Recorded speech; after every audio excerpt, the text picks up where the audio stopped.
BJMP tiniyak na walang VIP treatment kay dating DPWH Bulacan Assistant Engineer Bryce Hernandez matapos na ilipat sa Pasay City Jail kagabi mula dyan sa PNP Custodial Facility. Radyoman Chill Emprido sa balita. Chill. Yes, kasamang Aldo, kasama Sander, magandang umaga.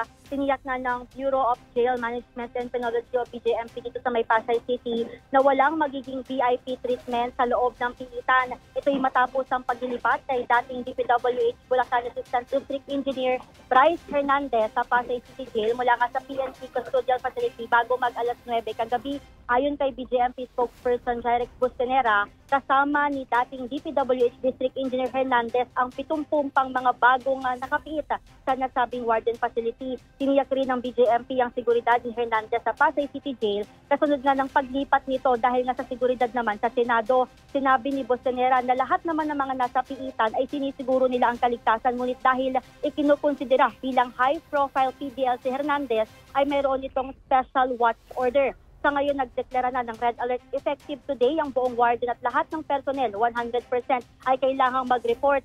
Bukod pa rito, kinansila rin ang day off ng mga ito. Samantala, kanina sinabi naman ni Jail Superintendent Alberto Tapiro Jr. ang sitwasyon sa loob ng warden. Naka-electric fan, common CR, so wala talaga umanong VIP treatment kasamang Aljo, kasamang Sander. Tanging dumalaw lang din itong abogado at driver ni Hernandez na nagdala ng pagkain at insulin dahil diabetic pala itong si Hernandez. Pang 931 na PDL si Hernandez batay sa record ng BJMP dito yan sa may Pasay City. Sa ngayon, nare-regulate din dito yung panonood ng TV ng iba pang mga PDL, lalo na sa issue ng flood control dahil na rin sa posibilidad na magkaroon ng riot o kaguluhan sa loob ng pilitan. Kasama mo sa DZXL RMN Manila, Radyoman Chill Emprido, sa Talk RMN. Maraming salamat, Chill Emprido.